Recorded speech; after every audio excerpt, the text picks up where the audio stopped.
नमस्कार। आर्यावर्त टीवी में आपका स्वागत है। मकर संक्रांति जो कि आगामी 14 जनवरी को आरंभ हो रहा है। सनातन धर्म में मकर संक्रांति का काफ़ी महत्व है। यह वर्ष का प्रथम पर्व के रूप में से माना जाता है और इस दिन सूर्य मकर राशि में प्रवेश करते हैं और इसलिए इसे उत्तरायण भी कहते हैं। मकर संक्रांति के अवसर पर दान पुण्य स्नान गंगा स्नान का बहुत महत्व है और शास्त्रों में इसका बहुत ही ज़्यादा महत्व दिया गया है। इससे अलग अलग राज्यों में इसका अलग अलग नाम भी है।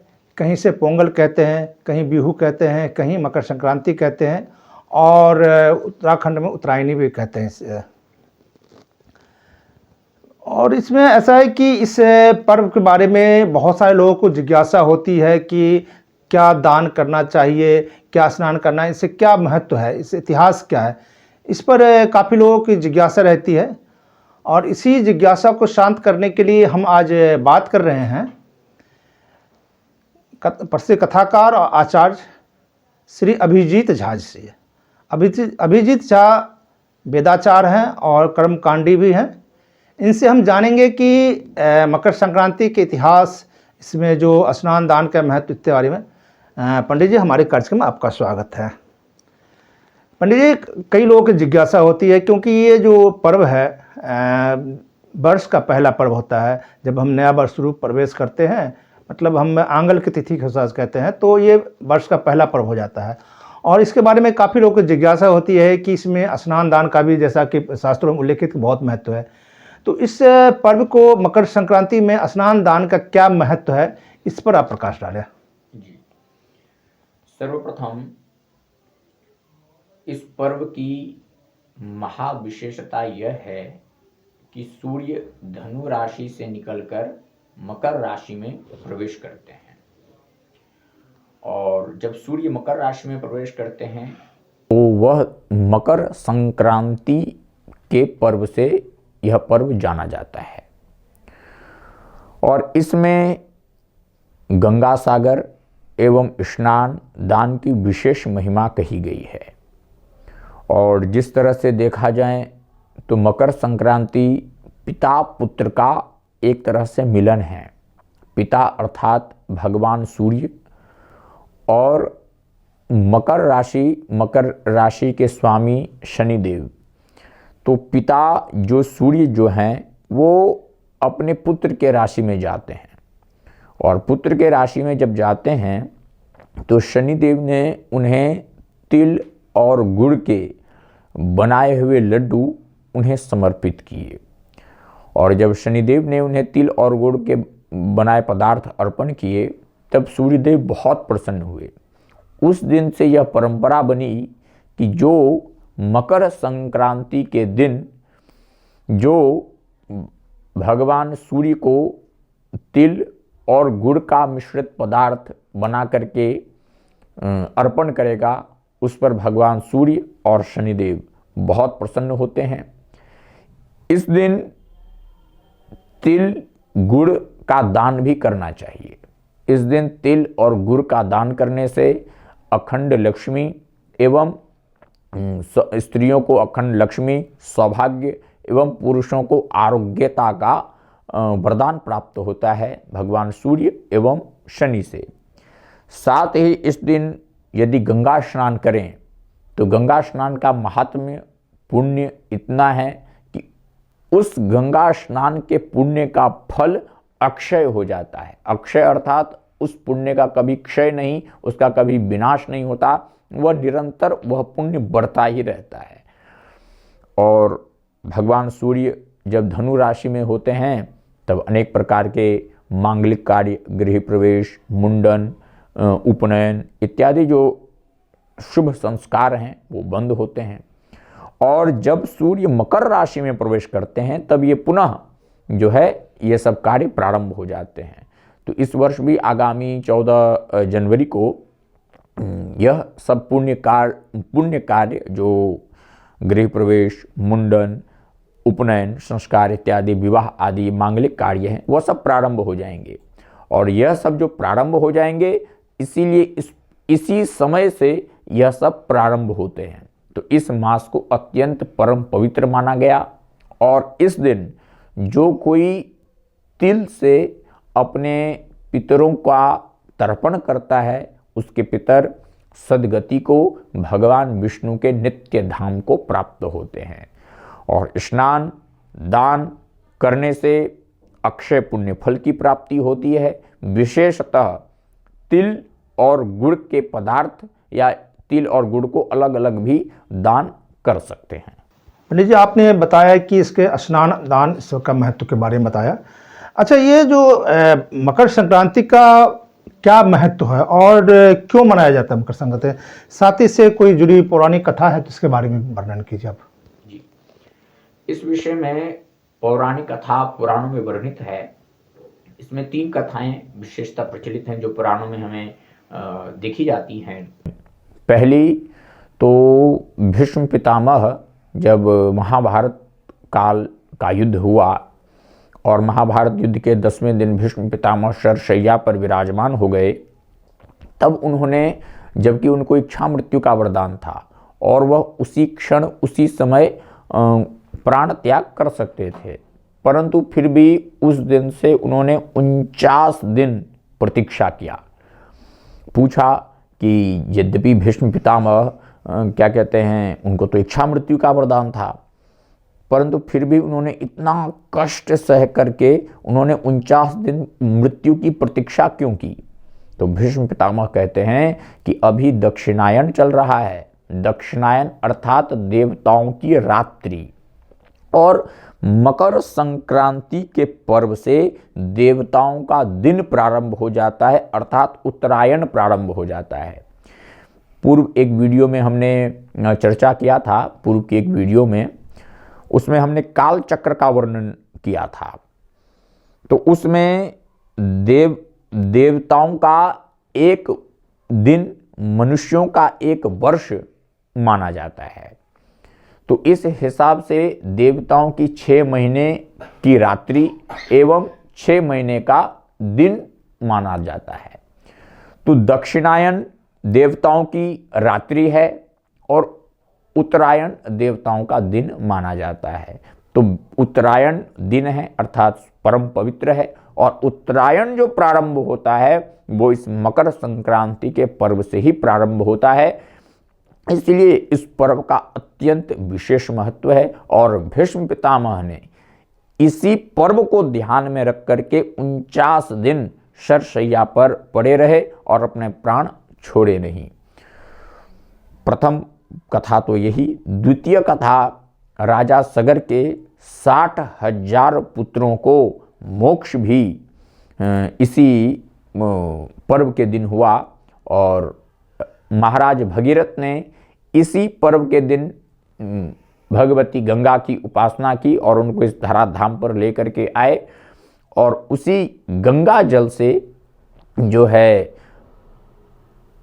महाराज सगर के 60,000 पुत्रों को सदगति की प्राप्ति हुई। इसीलिए इस दिन गंगा स्नान का अत्यधिक महत्व है, क्योंकि सगर के 60,000 पुत्रों को गंगा मैया ने इसी दिन तारण कर दिया था। तो इस दिन जो कोई गंगा स्नान करते हैं उसको अक्षय पुण्य फल की प्राप्ति होती है और पाप स्पर्श तक नहीं कर पाते। तृतीय कथा प्रचलित है कि भगवान सूर्य की 2 पत्नियां थीं, एक संज्ञा और छाया। छाया के पुत्र शनिदेव हुए। सूर्यदेव इतने प्रकाशवान जब, और शनिदेव थोड़े श्याम रंग के यानी काले रंग के, तो जब सूर्यदेव ने शनि को देखा तो उन्होंने शनिदेव को अपना पुत्र नहीं माना, परंतु बाद में मंत्रणा हुई और ब्रह्मा जी के कहने पर प्रमाण इत्यादि करने के होने के बाद सूर्यदेव ने अपने पुत्र शनि को अपना पुत्र मान लिया। तो इससे शनिदेव ने जब देखा कि मेरे पिता ने मुझको अपना लिया है, तब उन्होंने तिल और गुड़ का व्यंजन यानी कुछ पदार्थ, खाद्य पदार्थ बना करके भगवान सूर्य को अर्पण किया। तो इसी से इस पर्व के दिन जो कोई खुद तिल और गुड़ का सेवन करते हैं एवं तिल और गुड़ का दान करते हैं, वह अत्यधिक पुण्य लाभ प्राप्त करते हैं और आरोग्यता को प्राप्त होते हैं। उनका काया, उनका जीवन आजीवन वह निरोगी रहते हैं। इसीलिए यह तीनों कथाएं क्रमशः यही दर्शाती हैं कि इसमें स्नान से किसको लाभ हुआ, तो सगर के 60,000 पुत्रों को सद्गति प्राप्त हुई। इसलिए स्नान का महत्व है।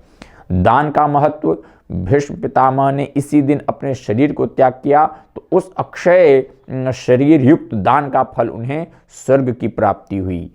एवं तिल और गुड़ जो शनिदेव ने भगवान सूर्य को प्रदान किया, सो इस दिन तिल और गुड़ खाद्य पदार्थ यदि दान किया जाए या स्वयं सेवन किया जाए या दोनों किया जाए तो अक्षय फल की प्राप्ति सुनिश्चित है और इसका वर्णन पुराणों में मिलता है। पंडित जी, आपने अभी बात की गंगा स्नान की।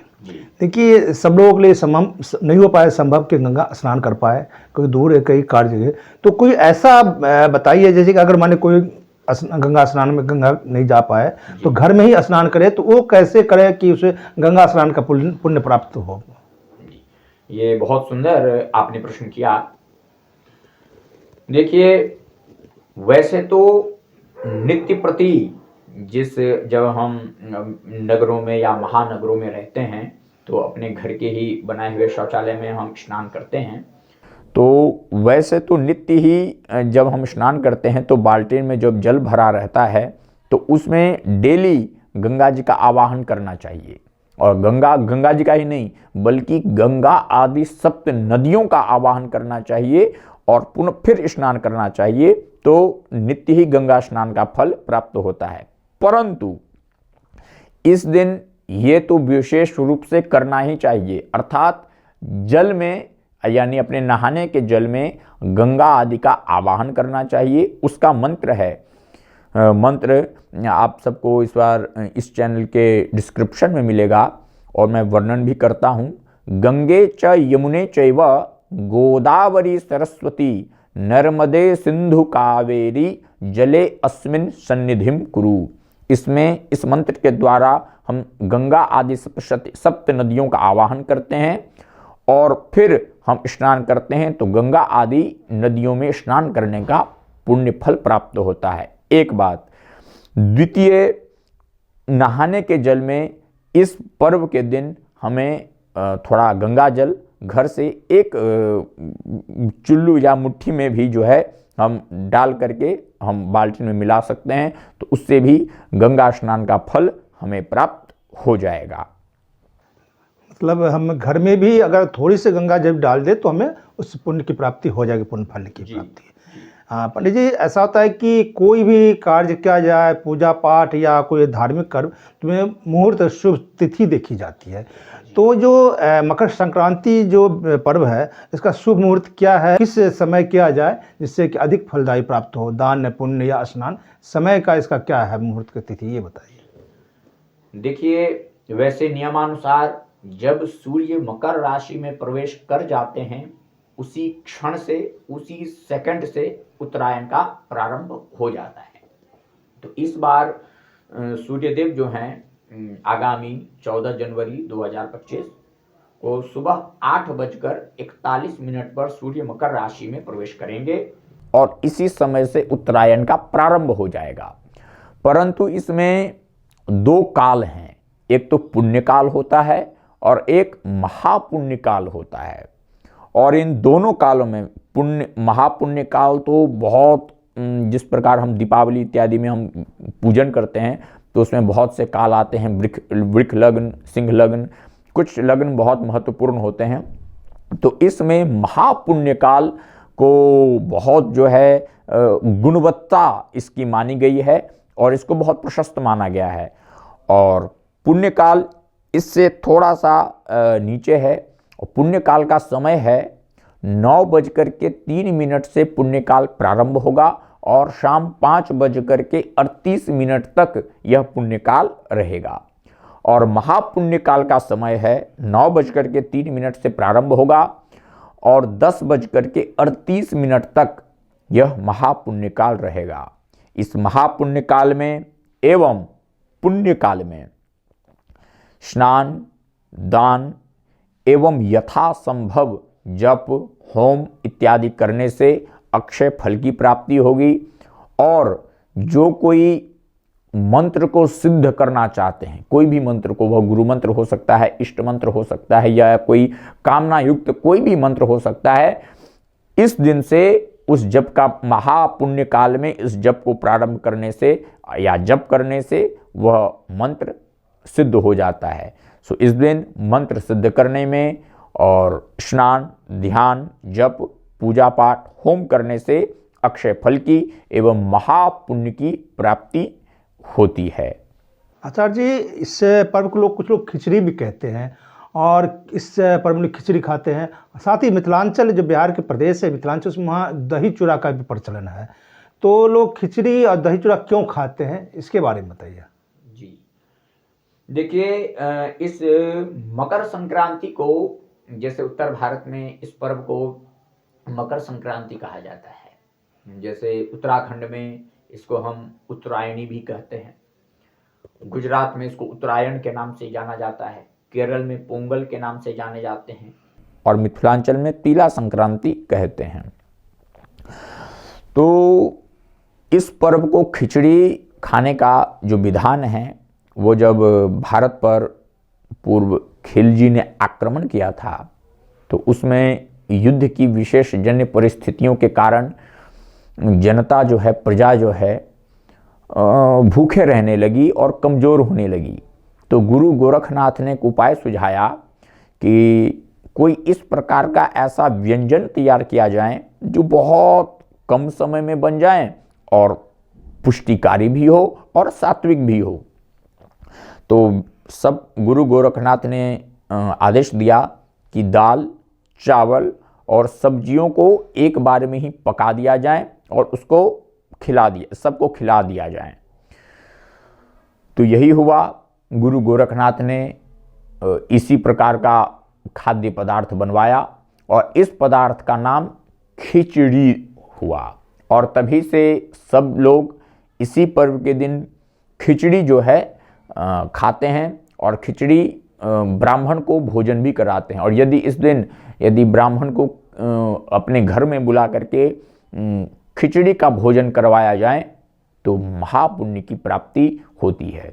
और जहाँ तक कि आपने प्रश्न किया कि मिथिलांचल में इस दिन चूड़ा, दही इत्यादि का महत्व माना गया है, तो चिड़वा एक प्रकार, जिसको हिंदी में चिड़वा कहते हैं, चिड़वा, उसको मिथिलांचल में चूड़ा कहते हैं। ये अपने क्षेत्रीय भाषा का सौम्य दृश्य है, वातावरण है। तो मिथिलांचल में क्या होता है, इसमें तिल, गुड़ और चूड़ा, इन तीनों को मिला करके एक पदार्थ बनाया जाता है, जिसको वहाँ की भाषा में चूड़लाई के नाम से कहते हैं। क्योंकि इसमें तिल और गुड़ मिलाया जाता है तो इसकी भी विशेष महिमा कही है, क्योंकि इस दिन भगवान शनिदेव ने तिल और गुड़ अर्पण किया था। सो इस दिन इसका भी तिल और गुड़ का सेवन करना चाहिए और मिथिलांचल में इसका पूर्णतः पालन किया जाता है। इसी से संबंध एक सवाल है कि मकर संक्रांति को तिल गुड़ के लड्डू लोग बनाते हैं हर जगह, तो इसका क्या महत्व है, क्यों बनाते हैं तिल गुड़ के लड्डू? तिल और गुड़ भगवान सूर्यदेव को शनिदेव ने देखा कि ये पिताजी मेरी राशि में प्रवेश कर रहे हैं, इनको प्रसन्न करने के लिए शनिदेव ने तिल और गुड़ के पदार्थ बना करके भगवान सूर्य को अर्पण किया था और सूर्यदेव प्रसन्न हो गए थे। और सूर्यदेव प्रसन्न हुए तब सब संसार में यह प्रचलित हो गया कि इस दिन तिल और गुड़ के पदार्थ जो बना करके भगवान सूर्य को और शनि को अर्पण करते हैं, तो उस पर सूर्य और शनि हमेशा प्रसन्न रहते हैं और उनको आशीर्वाद प्रदान करते हैं। इससे सूर्य और शनि की कुंडली में जो हमारी दशा है वह मजबूत होती है और हमारा जीवन सुखमय बीतता है। मकर संक्रांति में तिल और गुड़ के लड्डू की प्राथमिकता होती है। साथ ही ये जो मतलब कहा गया है कि मकर राशि में सूर्य का प्रवेश होता है और शनिदेव अपने पिता को गुड़ और तिल का दान किया था। इस कारण इस पर्व को तिल संक्रांति भी कहते हैं। पंडित जी ने इसके इतिहास और इसके जो विशेषता है इसके बारे में बहुत अच्छी जानकारी दी, जो लोगों के मन में जिज्ञासा अक्सर रहती है। तो पंडित जी हमारे कार्यक्रम में आए और इतनी अच्छी जानकारी के लिए आपका बहुत बहुत धन्यवाद।